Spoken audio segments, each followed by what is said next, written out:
ओम शांति। आज की 26 अप्रैल 2024 प्रातः मुरली। ओम शांति। बाप दादा मधुबन। बाबा ने कहा, मीठे बच्चे, शरीर निर्वाह अर्थ कर्म करते करते हुए बेहद की उन्नति करो। जितना अच्छी रीति बेहद की पढ़ाई पढ़ेंगी उतनी उन्नति होगी। बाबा ने कहा, शरीर निर्वाह अर्थ कर्म करते हुए बेहद की उन्नति करो। माना जब तक हम इस सृष्टि पर हैं, शरीर द्वारा जो कर्म कर रहे हैं, तो बाबा कहते हैं शरीर निर्वाह अर्थ, जो भी हम कर्म करेंगे ऐसे कर्म करना है जिससे ना बाबा की मुरली छूटे, ना बाबा की सेवा छूटे। तो बाबा ने कहा शरीर निर्वाह अर्थ, कर्म तो करना है। तो बाबा कहते हैं तो शरीर निर्वाह अर्थ कर्म करते हुए बेहद की उन्नति करो। बेहद की, जितना अच्छी रीति बेहद की पढ़ाई पढ़ेंगी उतनी उन्नति होगी। अब जितनी बाबा की मुरली सुनेंगे तो उतनी क्या होगी, उन्नति होगी। बाबा को याद करेंगे। प्रसन्न, तुम बच्चे जो बेहद की पढ़ाई पढ़ रहे हो, इसमें सबसे ऊंच डिफिकल्ट सब्जेक्ट कौन सी है? उत्तर में बाबा कहते हैं इस पढ़ाई में सबसे ऊंची सब्जेक्ट है भाई भाई की दृष्टि पक्की करना। तो बाबा कहते हैं इस पढ़ाई में सबसे ऊंची सब्जेक्ट है भाई भाई की दृष्टि पक्की करना। बाप ने ज्ञान का जो तीसरा नेत्र दिया है, उस नेत्र से आत्मा भाई भाई को देखो। जरा भी आंखें धोखा ना दे, किसी भी देहदारी के नाम रूप में बुद्धि में ना जाए। बुद्धि में जरा भी विकारों की छींची संकल्प ना चले। ये मेहनत इस सब्जेक्ट में पास होने वाली विश्व का मालिक बनेंगे। तो बाबा ने कहा, हाँ, क्या देखना है? स्वयं को, दूसरों को, जिसको भी देखो सबको आत्मा देखना है। कहते हैं ना, हिंदू मुस्लिम सिख ईसाई आपस में सब भाई भाई। तो भाई भाई माना क्या? आत्मा को देखना है। बाबा कहते हैं आंखें है ना, ये बहुत बड़ा धोखा देती है। इसीलिए किसी को शरीर नहीं देखना जब हम खुद ही शरीर नहीं है। भाई हम तो सब आत्मा है, सत्य तो यही है। शरीर द्वारा पाठ बजा रहे हैं। सतयुग बीता, त्रेता बीता, द्वापर बीता, अब कलयुग खत्म होने के लिए जा रहा है। अब हम सबको वापिस जाना है। तो बाबा कहते हैं तो हम सभी शरीर नहीं है, हम सब कौन है? आत्मा। तो आत्मा की देखने की ऐसी मेहनत करनी नहीं है, इतनी मेहनत नहीं है, लेकिन महसूस करना है कि मैं आत्मा हूं। तो जब हम महसूस करेंगे आत्मा हूं, सामने वाले भी आत्मा है, तो बाबा कहते हैं फिर क्या होगा? हमारा योग भी सहज लगेगा, जल्दी लगेगा। अगर हमने शरीर देखा तो बाबा कहते हैं आंखें है ना, धोखा ना दो। इस आंखों की बहुत बड़ी, हम सभी को जो बाबा की श्रीमत है अनुसार, उनके अनुसार चलना है। गलती ना हो हमसे कोई, किसी को शरीर नहीं देखना। अच्छा, ओम शांति।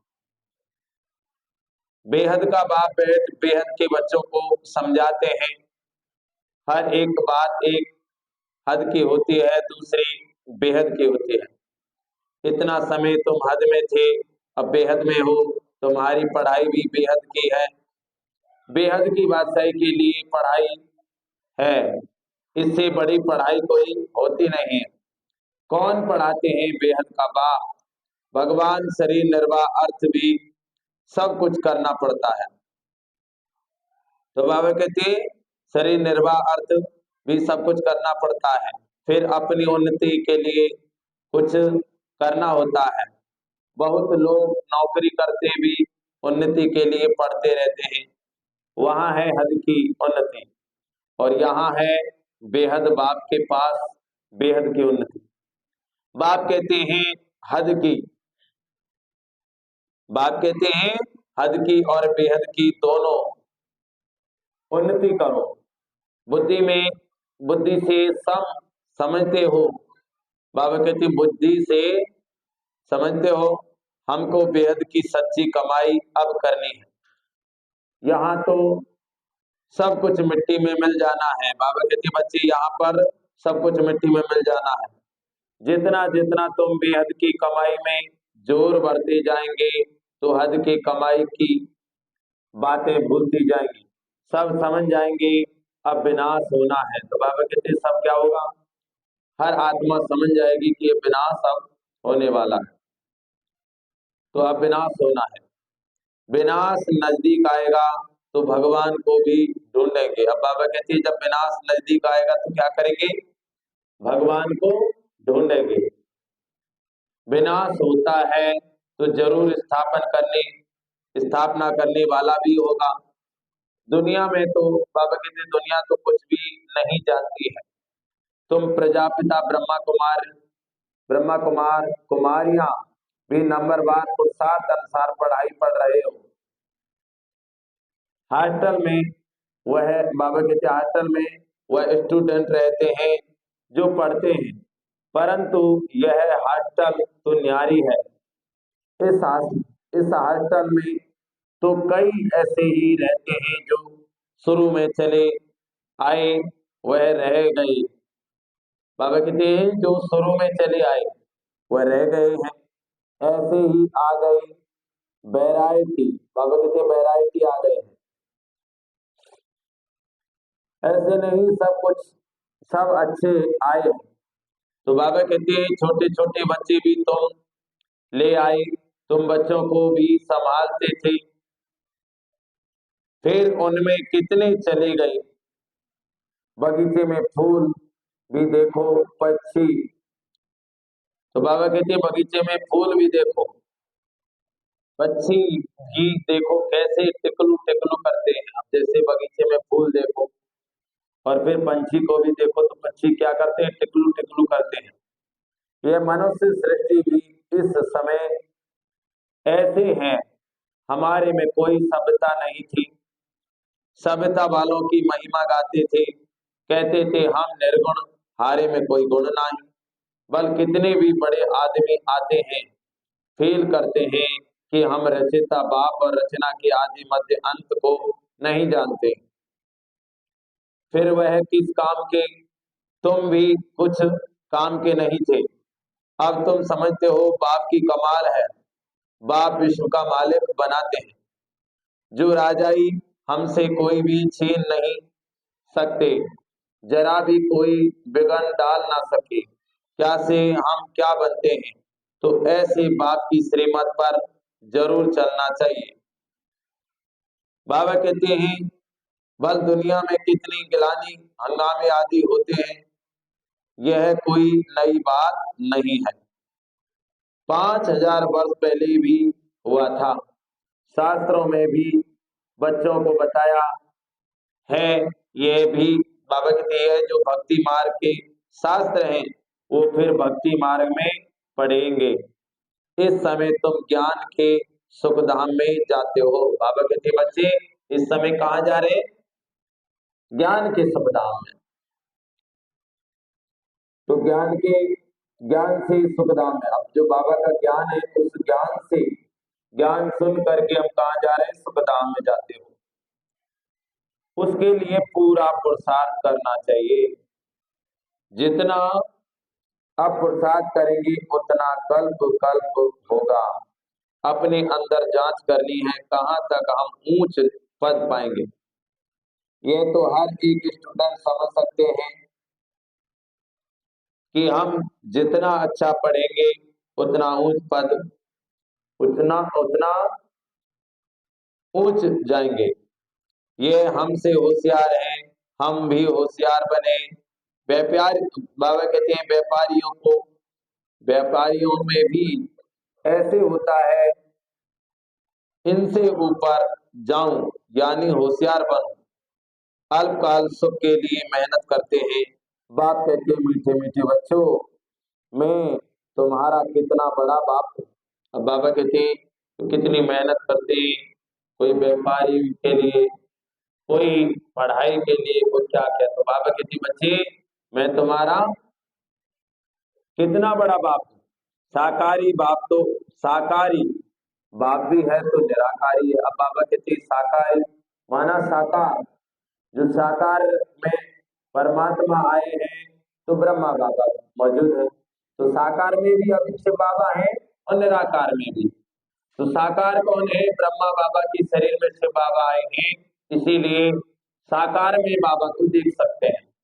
और निराकार में परमात्मा शिव बाबा परम धाम में रहते हैं, तो बाबा को कहीं भी अनुभव कर सकते हैं। चलते फिरते उठते बैठते बाबा को याद करके एक सेकंड में अनुभव कर सकते हैं कि बाबा हमारे साथ है। तो बाबा कहते हैं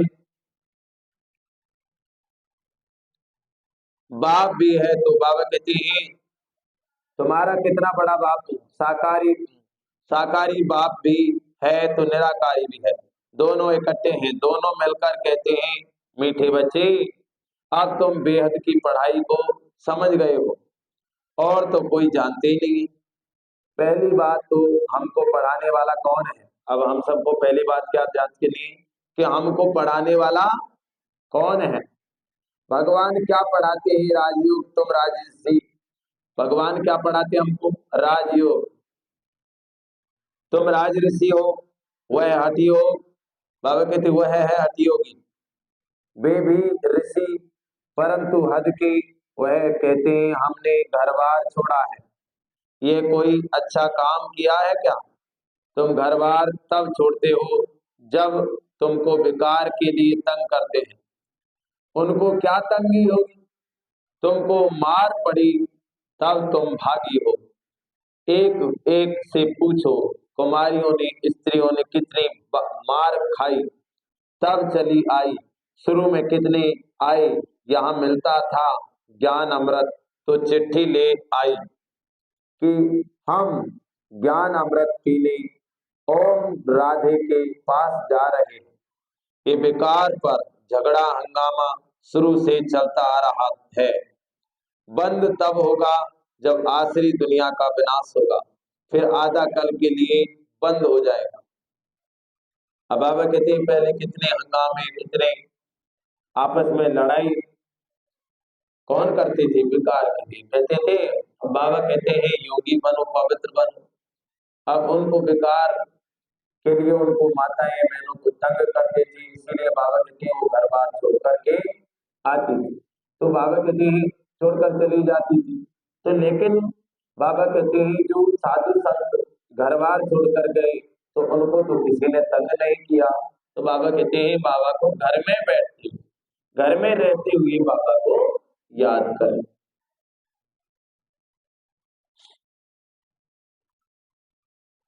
तो बाबा को घर में रहते हुए याद करें, क्योंकि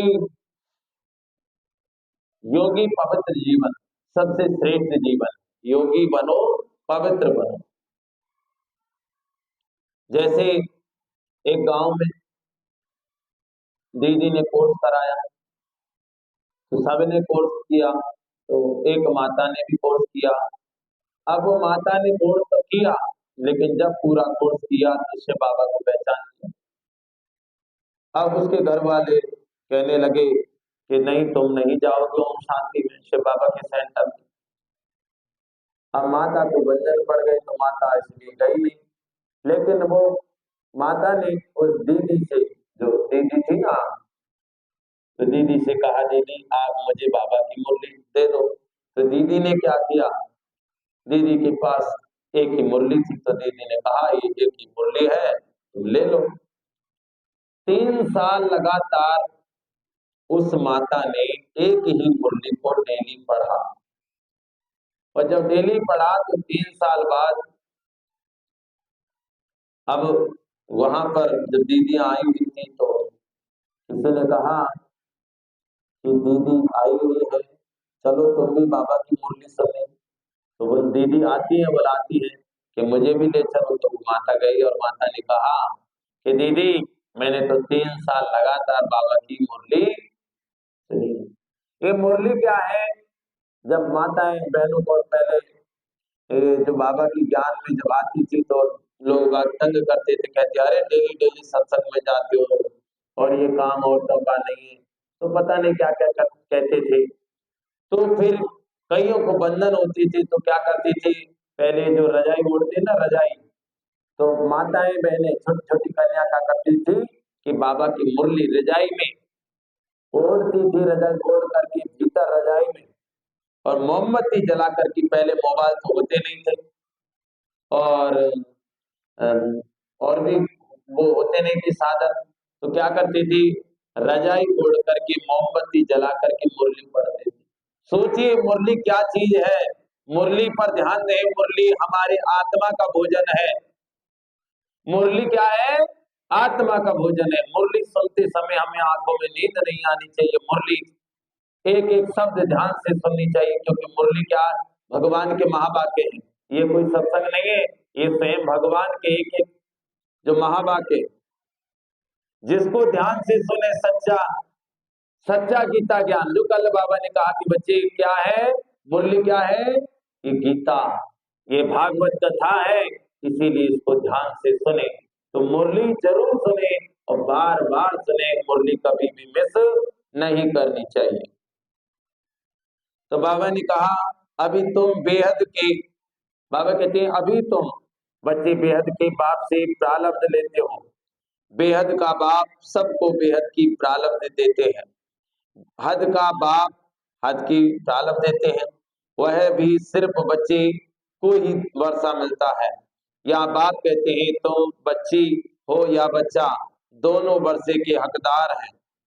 उस लौकिक बाप के साथ, बाबा कहते हैं उस लौकिक बाप के पास भेद रहता है, सिर्फ बच्चे को बारिश बनाते हैं, स्त्री को हाफ पार्टनर कहते हैं, परंतु उनको भी हिस्सा देते नहीं।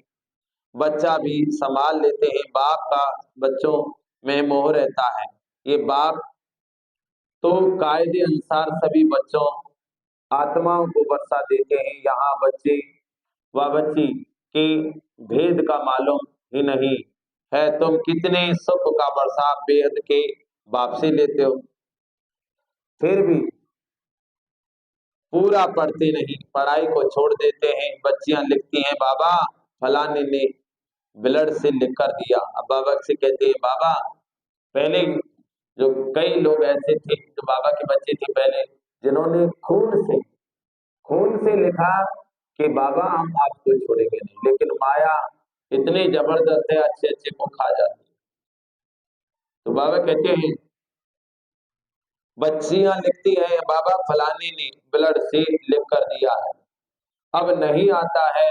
अब बाबा कहते हैं बाबा के बच्चे बने और फिर उन्होंने खून से लिखा, ब्लड से लिखा कि बाबा हम कभी भी आपको नहीं छोड़ेंगे, और फिर उन्होंने वो आते नहीं। तो बाबा कहते हैं ब्लड से लिख कर दिया, अब नहीं आता है, ब्लड से भी लिखते हैं बाबा आप प्यार करो व ठुकराओ, हम आपको कभी भी छोड़ेंगे नहीं। ये लिख कर दिया, क्या किया कि बाबा आप हमें प्यार करो या ठुकराओ, लेकिन आपको कभी भी छोड़ेंगे नहीं। परंतु परवरिश लेकर फिर भी चले, बाबा कहते परवरिश लेकर फिर भी चले जाते हैं। बाप ने समझाया है ये सब ड्रामा है, कोई आश्चर्य बद सुनंत, कोई आश्चर्यवत भागंती होंगे। यहाँ बैठे हैं तो निश्चय है ऐसे बेहद के बाप को हम कैसे छोड़े। यह तो पढ़ाई भी है, गारंटी भी करते हैं हम साथ ले जाएंगे। सतयुग आदि में कितने, सतयुग आदि में इतने सब मनुष्य नहीं थे, अभी संगम पर सभी मनुष्य हैं। सतयुग में बहुत थोड़े होंगे, इतने सब धर्म वाले कोई भी नहीं हो रहेंगे। उसकी सारी तैयारियां हो रही है, ये शरीर छोड़ शांति धाम चले जाएंगे, हिसाब किताब चुकतू कर जहां से आए हैं पाठ बजाने वहां चले जाएंगे। वह तो होता है 2 घंटे का नाटक, यह है बेहद का नाटक। तुम जानते हो हम उस घर के रहवासी हैं और है भी एक बाप के बच्चे। तो और क्या है भी एक बाप के बच्चे। रहने का स्थान है निर्माण धाम, वाणी से परे, वहां आवाज होता नहीं है, मनुष्य समझते हैं, ब्रह्म में लीन हो जाते हैं। बाबा कहते हैं आत्मा अविनाशी है, उनका कभी भी विनाश हो ना सके। कितनी जीव आत्माएं हैं अविनाशी हैं। तो बाबा कहते कितनी जीव आत्माएं हैं अविनाशी हैं, आत्मा जीव द्वारा पाठ बजाती है। सब आत्माएं ड्रामा के एक्टर्स हैं, रहने का स्थान ब्रह्मांड है। तो बाबा कहते हैं सबका आत्माओं का रहने का स्थान क्या है? ब्रह्मांड, वह घर है। आत्मा अंडे में सब दिखाई पड़ती है। आत्मा कैसे दिखाई देती है? जैसे अंडा होता है ना, वो बोलता नहीं, बिल्कुल शांत होता है, ऐसे ही आत्मा परम धाम में अंडे में सब दिखाई देते हैं। तो बाबा कहते हैं अंडे में सब दिखाई पड़ती है, वहां ब्रह्मांड में उनके रहने का स्थान है। हर एक बात को अच्छी रीति समझना है, नहीं समझते तो आगे चलकर आप ही समझ जाएंगे। अगर सुनते ही रहेंगे तो छोड़ देंगे तो फिर कुछ भी समझ नहीं सकेंगे। तुम बच्चे जानते हो ये पुरानी दुनिया खत्म हो, नई दुनिया स्थापन होनी है। बाप कहते हैं तो क्या होगा? बाबा कहते हैं बच्चे, तुम बच्चे जानते हो ये पुरानी दुनिया खत्म हो, नई दुनिया स्थापन होनी है। बाप कहते हैं कल तुम विश्व के मालिक थी, अब फिर तुम विश्व के मालिक बनने आए हो। कल तुम विश्व के मालिक थे, लेकिन फिर तुम दोबारा विश्व के मालिक बनने के लिए आए हो। गीत भी है ना, बाबा हमको ऐसा मालिक बनाते हैं जो कोई हमसे छीन ना सके। आकाश जमीन आदि पर हमारा कब्जा अधिकार रहता है। इस दुनिया में देखो क्या क्या है, सब है मतलब के साथी, वहां तो ऐसे नहीं होगा। अब बाबा कहते हैं यहाँ पर तो सब मतलब के साथी, वहां पर ऐसा नहीं होता। जैसे लौकिक बाप बच्चों को कहते हैं ये धन माल सब कुछ तुमको देकर जाते हैं, तुमको देकर जाते हैं, इनको अच्छी रीति संभालना। बेहद का बाप भी कहते हैं तुमको धन माल सब कुछ देते हैं, तुमने हमको बुलाया है पावन दुनिया में ले चलो, तो जरूर पावन बनाकर विश्व का मालिक बनाऊंगा। बाप कितना युक्ति से समझाते हैं। इसका नाम ही है सहज ज्ञान और सहज और योग। सेकंड की बात है, सेकंड में मुक्ति, जीवन मुक्ति। तुम अब कितना दूरादेशी बुद्धि हो गए हो। यही चिंतन होता रहे कि हम बेहद के बाप द्वारा पढ़ रहे हैं, हम अपने लिए राज्य स्थापन कर रहे हैं, तो उसमें हम ऊंच पद क्यों ना पाए? हम क्या, बाबा कहते हैं हम क्यों पाए? तो हम ऊंच पद क्यों ना पाए, कम क्यों पाए? अब बाबा कहते बच्चे ऊंच पद पाओ, कम क्यों पाए? राजधानी स्थापन होती है, उसमें भी मर्तबे होंगे ना, दास, बाबा कहते मर्तबे होंगे ना, दास दासियां ढेर होगी, वह भी बहुत सुख पाते हैं, साथ में महलों में रहेंगे, बच्चों आदि की भी संभालते होंगे, कितना सुखी होंगे। सिर्फ नाम है दास दासी। तो बाबा कहते जो राजा रानी खाते हैं वही दास दासी भी खाते हैं। प्रजा को तो नहीं मिलता है, दास दासियों का भी बहुत मान है, परंतु उनमें भी नंबरवार है। तुम बच्चे जानते हो सारे विश्व के मालिक बनते हो। दास दासियां तो यहाँ भी राजाओं के पास होती है। प्रिंसेज की जब सभा लगती है, आपस में मिलते हैं तो फुल श्रृंगार किए हुए ताज आदि सहित होते हैं। फिर उनमें भी नंबरवार बड़ी शोभानिक सभा लगती है, उसमें रानियां नहीं बैठती है, वह पर्दे ही रहते हैं। बाबा कहते वह पर्दे में रहती है। ये सब बातें बाप समझाते हैं। उनको तुम प्राणदाता भी कहते हो। जीव दान देने वाला, घड़ी घड़ी शरीर छोड़ने से बचाने वाला, वही मरने, बाबा कहते वहां मरने की चिंता नहीं है। कहा सतयुग में कोई मरने की चिंता नहीं होती। यहाँ कितनी चिंता रहती है, थोड़ा कुछ होता है तो बुलाएंगे डॉक्टर को कि कहाँ मर ना जाए। वहां डर की बात नहीं, तुम काल पर जीत पाते हो। तो कितना नशा रहना चाहिए, पढ़ाने वाले को याद करो तो भी याद की यात्रा हुई, बाप टीचर सतगुरु को याद करो तो भी ठीक है। तो बाबा कहते हैं जितना श्रीमत पर चलेंगे, मनसा वाचा कर्मणा पावन बनना है। बुद्धि में विकार, विकारी संकल्प भी ना चले। अब बाबा कहते बच्चे, बुद्धि में विकारी संकल्प ना चले, काम क्रोध लोभ मोह कार्य, जो विकारी संकल्प नहीं चले हमारे अंदर। तो बाबा कहती संकल्प ना आए, विकारी संकल्प भी ना आए। वह तब होगा जब भाई भाई समझेंगे, भाई बहन भाई। तो बाबा कहते वो कब होगा, जब भाई भाई समझेंगे। भाई बहन समझने से भी छींचे हो जाते हैं। सबसे अधिक धोखा देने वाली ये आंखें हैं, इसीलिए बाप ने तीसरा नेत्र दिया है। तो अपने को आत्मा समझ भाई भाई को देखो, इसको कहा जाता है ज्ञान का तीसरा नेत्र। बहन भाई भी फेल होते हैं तो दूसरी युक्ति निकाली जाती है। अपने को भाई भाई समझो, बड़ी मेहनत है, सब्जेक्ट होती है ना। तो बाबा कहती है कोई बहुत डिफिकल्ट सब्जेक्ट होती है, ये पढ़ाई है, इसमें भी ऊंच सब्जेक्ट है। तुम किसी के भी नाम रूप में नहीं फंसते हो, बहुत बड़ा इम्तिहान है, विश्व का मालिक बनना है। मुख्य बात है, बाप कहते हैं भाई भाई समझो। तो बच्चों को इतना पुरुषार्थ करना चाहिए, परंतु चलते चलते कितने ट्रेटर भी बन पड़ते हैं।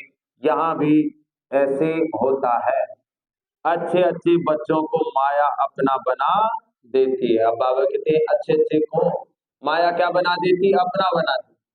जैसे कोर्स कर लिया और बाबा की मुरली सुनने के लिए आने लगे। अब बाबा की मुरली सुनने के लिए आने लगी, कुछ दिन आए और किसी ने कुछ कह दिया या घर में कोई बात हो गई तो मुरली सुनना छोड़ दिया। तो क्या हुआ, माया के गुलाम बन गए, माना हार खा गए। क्योंकि माया नरक में ले जाती है और उससे बाबा स्वर्ग में ले जाती है। जैसे उसमें बताते, जैसे एक नई दुकान है और एक पुरानी दुकान।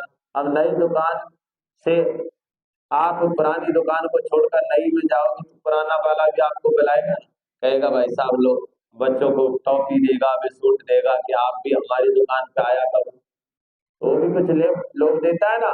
तो ऐसे ही माया के हम आधा कल्प बन के रहे, इसीलिए माया ऐसे ही नहीं छोड़ेगी। तो माया क्या करती है, वो उसको मुरली छुड़ा देती है, और जब मुरली छोड़ देते हैं तो फिर माया अपने को बस में कर लेती है। जैसे एक बच्चा है, अकेले जा रहा है तो कुत्ता उसके चारों तरफ पीछे पड़ जाते हैं, भौंकने लगते हैं, रोटी होगी तो पूछ ले जाएंगे, छीन ले जाएंगे। और वही बच्चा बाप के साथ जा रहा है तो कुत्ते की तरफ उंगली कर रहा है, लेकिन कुत्ता उसकी तरफ घूस रहा नहीं है। मेन कारण यही है, जब हमारी मुरली छूटती है तो ये समझो माया ने हमको पकड़ लिया, जकड़ लिया। इसलिए मुरली कभी भी छोड़ना नहीं चाहिए। तो बाबा कहते हैं चलते चलते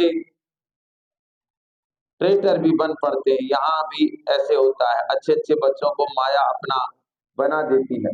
तब बाप कहते हैं मुझे फारकती भी दे देते हैं, डायोर्स भी देते हैं। फारगति बच्चे और बाप की होती है, और डायोर्स स्त्री और पति का होता है। बाप कहते हैं हमको दोनों मिलते हैं। अच्छी अच्छी बच्चियां भी डायोर्स दे जाकर रावण की बन जाती हैं। वंडरफुल खेल है ना। माया क्या क्या नहीं कर देती है। बाप कहते हैं माया बड़ी कड़ी गायन है, गज को ग्राह ने खाया। अब माया का गायन है ना, क्या गायन। अब जैसे तो बाबा कहते हैं जैसे पति और पत्नी में होता है ना, डाइवोर्स देते हैं, वो तलाक दे देते हैं, तो ऐसे क्या होता है, बाबा के बच्चे बन जाते हैं और बाबा का हाथ छोड़कर चले जाते हैं, माया के बन जाते हैं। इसीलिए कहावत है, क्या है,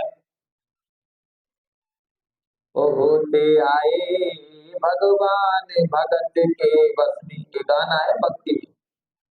गज और ग्राह लड़ी जल भीतर, लड़त लड़त गज हारो रे, तिल भर सोड रही जल ऊपर, तब हरि नाम उचारो होते आई भगवान भगत के बस में।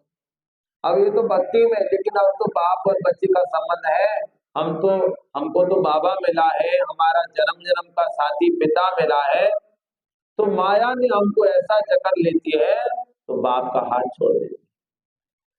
कहाँ भगवान सृष्टि पर आया है 5000 वर्ष के बाद, और हमें बाबा की मुरली डेली सुनना चाहिए, भूल से भी मुरली मिस नहीं करनी चाहिए, बाबा का हाथ नहीं छोड़ना चाहिए। और अगर हमारा हाथ छूट गया तो माया की गुलाम। तो गज और ग्राह लड़े जल भीतर, लड़त लड़त गज हारो। तो गज माना हाथी और ग्राह माना मगरमच्छ। तो हम सब आत्मा क्या है, गज, और माया क्या है, ग्राह। तो हम सभी आत्मा को माया क्या कर लेती है, अपना बना लेती है। इसीलिए फिर वो कहते हैं ना, गज और ग्राह लड़ी जल भीतर, लड़त लड़त गज हारो। बिल्कुल थक जाते, परेशान हो जाते, कहते हैं भगवान बचाओ, तो भगवान आकर के रक्षा करते हैं। इसीलिए कहावत में कहते हैं। तो बाबा कहती है गज को ग्राह ने खाया, बहुत गफलत कर बैठते हैं बाप से। बाबा कहती है बाप से बेअदबी करते हैं, बाप से बेअदबी करते हैं, माया कच्चा खा लेती है। अब बाबा कहती है माया क्या कर लेती है, कच्चा खा लेती है। माया ऐसी है जो कोई कोई को एकदम पकड़ लेती है। अब ऐसी माया है कि कच्चा खा जाती है, चबा जाती है। इसीलिए वो कहते ना, तुलसी पिछले पाप से हरि कथा ना भाई, के काऊ से लड़ मरू के घर आंगन मर जाए। तो पिछले पाप कर्म के, जो इतने पाप कर्म होते हैं उसके कारण इस जन्म में हमको भगवान का नाम अच्छा नहीं लगता। किसी को सुनाएंगे आप, चलो भगवान की मुरली सुन लो, चलो सत्संग, अरे हमें टाइम नहीं है, हम वहां जाना है वहां जाना है। और किसी की बुराई सुनाओगे, बड़े ध्यान, अच्छा अच्छा फिर और क्या हुआ, फिर और क्या हुआ। तो माया अपना बना लेती है, और भगवान आकर के माया से छुड़ाते। इतनी समझने की बात है, दुनिया में कोई किसी का नहीं है, अकेले आए हैं, अकेले जाना है, और भगवान को हमको मिला है, हम सभी आत्माओं को भगवान मिला है, तो भगवान को कभी छोड़ना चाहिए क्या, बाबा की मुरली कभी मिस करनी चाहिए क्या। सोचे अपने ऊपर है, करना नहीं करना। तो बाबा कहते हैं माया कच्चा खा लेती है, पकड़ लेती है, छोड़ती नहीं। बच्चों को कितना सुनाए, कितना सुनाऊं, बाबा कहते बच्चों को कितना सुनाऊं, मुख्य बात है अल्प। मुसलमान भी कहते हैं सवेरे उठकर अल्प को याद करो, ये बेला सोने की नहीं, इस उपाय से ही विक्रम विनाश होते हैं, और कोई उपाय नहीं है। बाबा कहते बच्चे ये बेला सोने की नहीं है, क्या करना है, उठ करके सवेरे जल्दी उठ करके बाबा को याद करना है, और कोई उपाय नहीं, क्योंकि विक्रम विनाश भगवान को याद करने से ही होते हैं।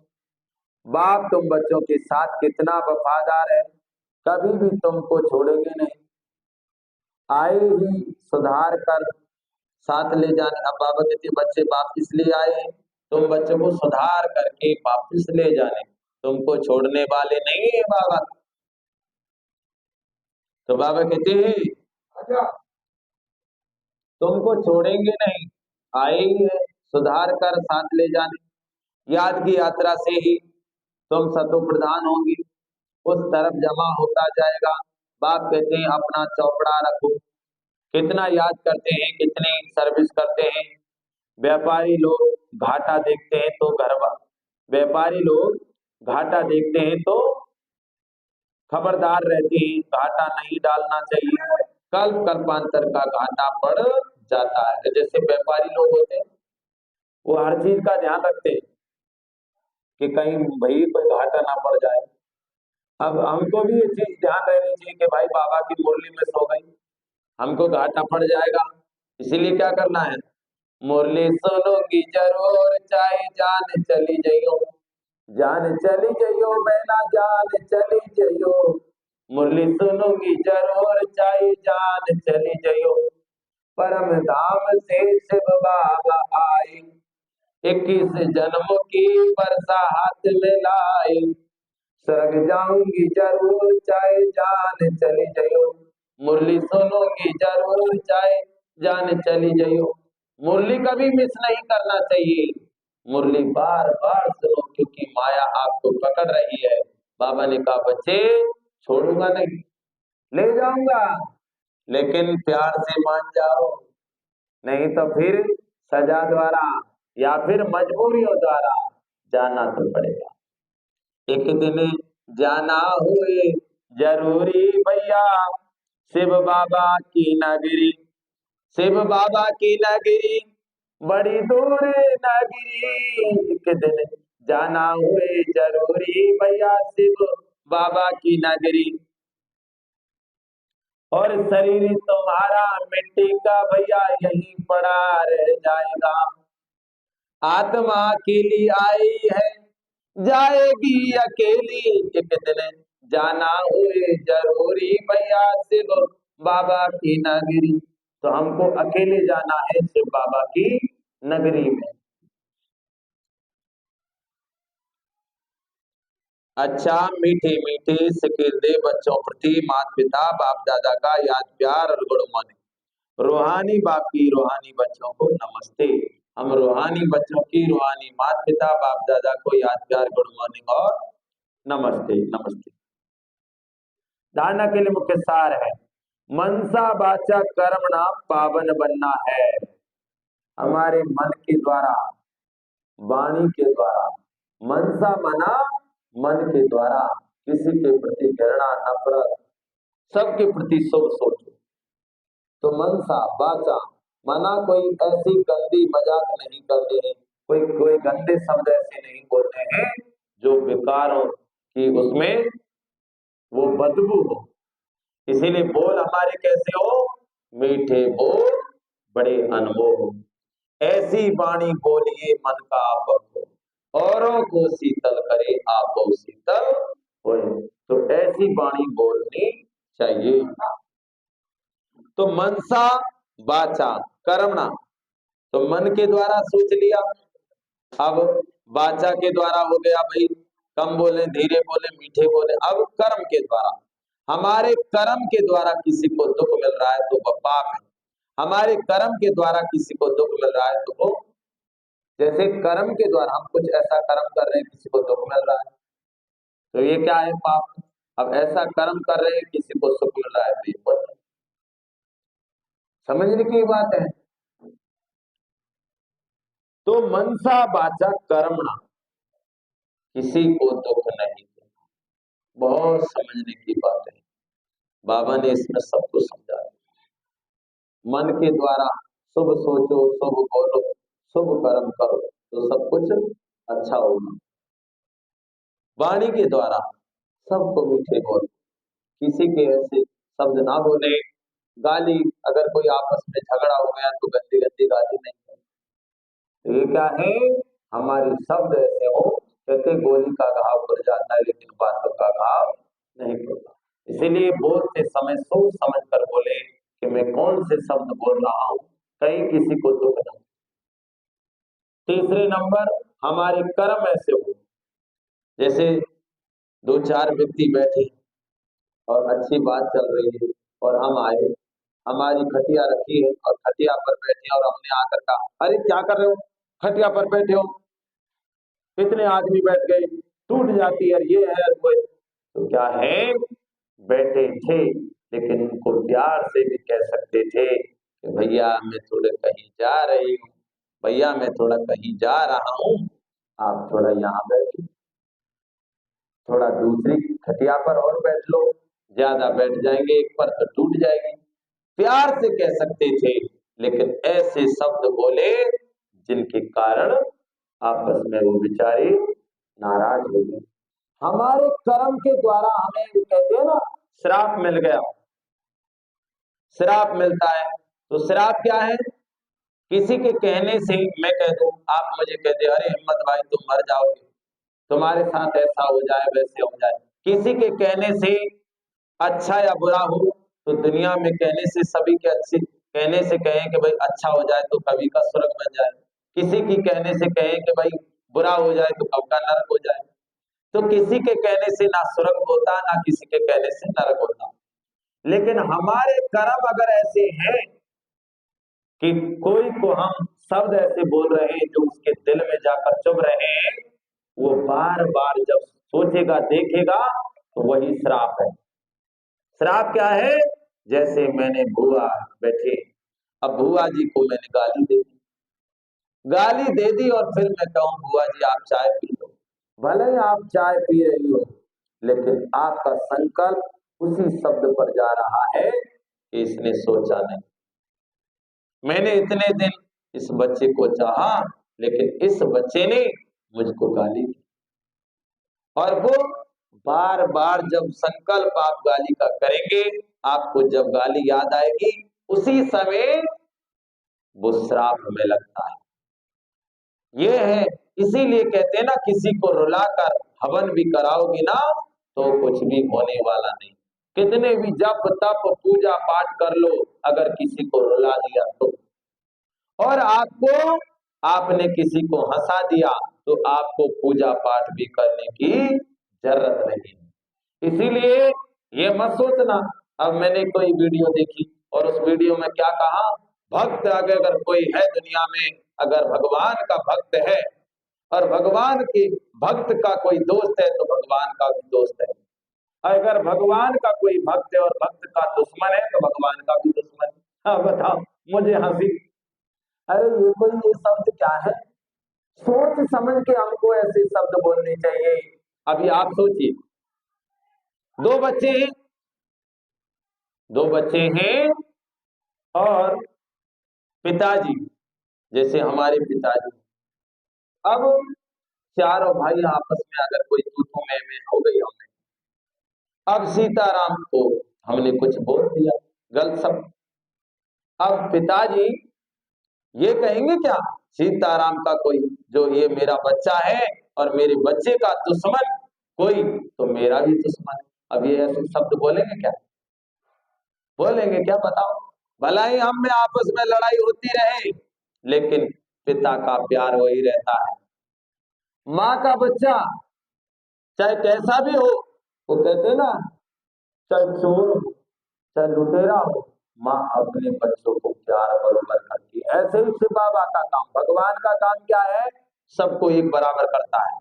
इसीलिए ये शब्द कभी नहीं सोचे कि अगर भक्त कोई है भगवान का, भक्त का कोई दोस्त है तो भगवान का दोस्त है, भक्त का कोई दुश्मन है तो भगवान का मुझे हंसी, अरे बताओ, इसी के कारण तो ये क्या है, इसी के कारण तो आपस में प्यार प्रेम घट रहा है, ये इसी के कारण तो आपस में लड़ाई झगड़े चल रही है।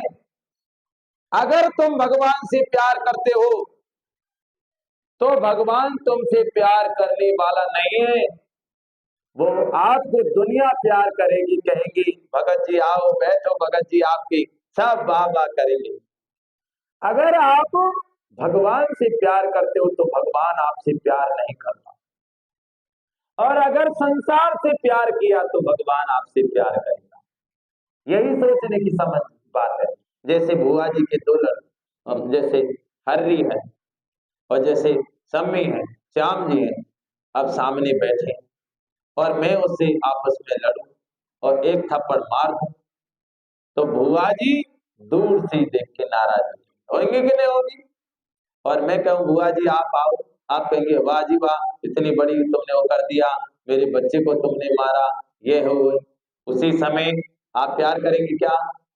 मैं अगर, बुआ जी भले ही बैठी हैं, लेकिन बुआ जी को अगर मैं उतना प्यार नहीं करूं, कुछ बच्चों को करूं, श्याम को, हरि को, सम्मी को, उनको मैं चाय पिलाऊं, भोजन खिलाऊं, बुआ दूर से देख के खुश हो जाए। ऐसे ही भगवान का प्यार है। ये समझने की बात है, गहराई की बात है। इसीलिए आज भगवान, ये शब्द भगवान हमको कहते हैं बच्चे, कोई भी शब्द हमारे ही ना हो। इसीलिए बाबा क्या कहा आज मुरली में, मनसा वाचा कर्मणा, किसी को दुख नहीं देना है। मन के द्वारा, वाणी के द्वारा, कर्म के द्वारा किसी को दुख नहीं देना है, सबको सुख दो।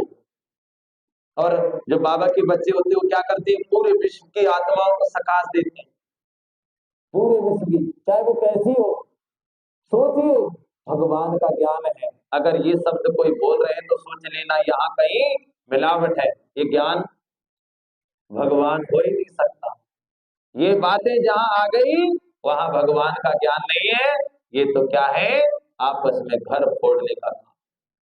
भगवान कहता है आपस में प्रेम को, कहते ना, मेरे देश प्रेमियों आपस में प्यार करो देश प्रेमियों, देखो ये धरती हम सबकी माता है,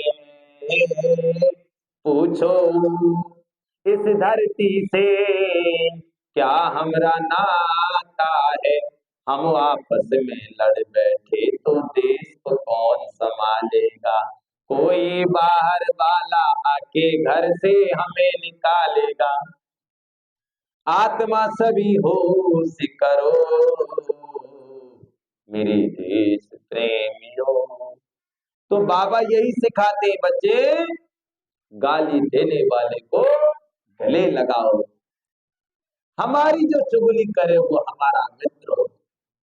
इसीलिए कोई भी गाली दे उसे अपना समझे, चुगली करने वाले को भी उसे प्यार करें, किसी के भी प्रति गलत संकल्प ना हो, तब कहेंगे वाह ये है बाबा के बच्चे।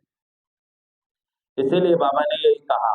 तो बाबा कहते हैं मनसा वाचक कर्मणा पावन बनना है, बुद्धि में विकारी संकल्प भी ना आए, इसके लिए आत्मा भाई भाई हो, ये अभ्यास करना है, किसी के नाम रूप में फंसना नहीं है। बाबा कहते बच्चे किसी के नाम रूप में फंसना नहीं है। जैसे बाप वफादार है, बच्चों को भी सुधार कर साथ ले जाते हैं। अब जैसे बाप क्या है, जैसे बाप वफादार है, देखो कितने शब्द बाबा हम सबको बोलते हैं, बारे बाबा बाबा, बाबा ने क्या शब्द कहे, बच्चे जैसे बाप वफादार है, बच्चों को सुधार कर साथ ले जाते हैं, ऐसे वफादार रहना है, कभी भी फारकती या डायोर्स नहीं देना है। डायोर्स माना तलाक। जन्म जन्म का साथी शिव बाबा हमको मिला है, शिव बाबा से कभी डायोर्स मत देना, तलाक मत दे देना कि भगवान हम, अरे हमको आने के लिए समय नहीं मिलता, हमें तो घर में काम करना पड़ता है, भैंसों को देखना पड़ता है, गायों को देखना पड़ता है, धंधे में बिजनेस में जाना पड़ता है। अरे कहते हैं ना, जिंदगी है जब तक, जिंदगी है जब तक फुर्सत ना होगी काम को, कुछ समय सा निकालो प्रेम करो, भगवान से समय निकालो, भगवान से प्यार करने के लिए। जिंदगी जब तक है ना, फुर्सत किसी को नहीं, समय तो निकालना ही पड़ेगा। आप खाने के लिए समय निकालते हो कि नहीं निकालते हो, पानी पीने के लिए समय निकालते हो कि नहीं निकालते हो, है ना, तो नहाने के लिए भी सब समय निकालते हो ना। ऐसे ही मन में ये सोच विचार करें कि मुझे बाबा की सेंटर में जाना है, मुरली सुननी है, फिर उसके बाद मुझे धंधे में जाना है, बिजनेस में जाना है, या फिर धंधे में है तो फिर पहले सोचें कि पहले बाबा की मुरली नहा धो करके मुरली सुन लो, फिर उसके बाद में खाना खा करके धंधे में जाऊं। तो इस तरीके से हमें वो समय निकालना होता है। तो बाबा कहते हैं डायोस नहीं देना है वरदान। सदा हल्के बन बाप के नैनों में समाने वाले सहज योगी भव। वाह, कितना सुंदर वरदान दिया बाबा ने। संगम युग पर जो खुशियों की खान मिलती है वह और किसी युग में नहीं मिल सकती। इस समय बाप और बच्चों का मिलन है। वर्षा है वरदान है, वर्षा अथवा वरदान दोनों में मेहनत नहीं होती है। इसीलिए आपका टाइटल है सहज योगी बाप दादा बच्चों की मेहनत देख नहीं सकते। कहते हैं बच्चे अपने सब कुछ बोझ अपने सब बोझ बाप को देकर खुद हल्के हो जाओ। इतने हल्के बनो जो बाप अपने नैनों पर बिठाकर साथ ले जाएं। बाप से स्नेह की निशानी है सदा हल्के बन बाप की नजरों में समा जाना। क्या बनना? बिल्कुल हल्के हो जाओ। हल्के हो जाएंगे तो बाप अपनी नैनों पर बिठा करके ले जाएंगे। बाबा कहते हैं नैनों पर बिठाऊंगा अगर हल्के हो जाओ, बिल्कुल हल्के। सारे बोझ किसको दे दो? बाबा को। स्लोगन नेगेटिव सोचने का रास्ता बंद कर दो। बाबा कहते हैं नेगेटिव सोचने का रास्ता बंद कर दो तो सफलता स्वरूप बन जाएंगे। चाहे ओम शांति। नेगेटिव सोचने का रास्ता बंद कर दो तो सफलता मिल जाएगी। स्लोगन भी कितना अच्छा। कोई भी ऐसे संकल्प ना सोचे। जैसे कोई बच्चा है अब कहीं जा रहा है बाहर, बार बार माताओं को ये नहीं कहना चाहिए देखो गाड़ी ठीक से चलाना कहीं कुछ गलत ना हो जाए। गाड़ी तो ऐसे शब्द नहीं कहे, उनको कहीं बच्चों को कि बेटा देखो गाड़ी अच्छे से चलाना सब कुछ अच्छा होगा, ऐसे कहो। ये मत कहो कि बेटा गाड़ी ठीक ठाक से चलाना कहीं कुछ गलत ना हो जाए, ऐसे नहीं कहे। जैसे हम डॉक्टर के पास गए और डॉक्टर के पास दवाई ले रहे हैं, ये मत कहना कि डॉक्टर साहब मैंने फलानी जगह से दवाई ली, वहां से ली और मुझे ठीक नहीं हुई, मुझे फायदा ही नहीं पड़ता है। ये मत शब्द मत कहना। डॉक्टर साहब को कहना डॉक्टर साहब मुझे ये तकलीफ है परंतु मुझे विश्वास है तुम्हारी दवाई से बिल्कुल मैं ठीक हो जाऊंगा। अच्छा संकल्प उस समय डाल दो।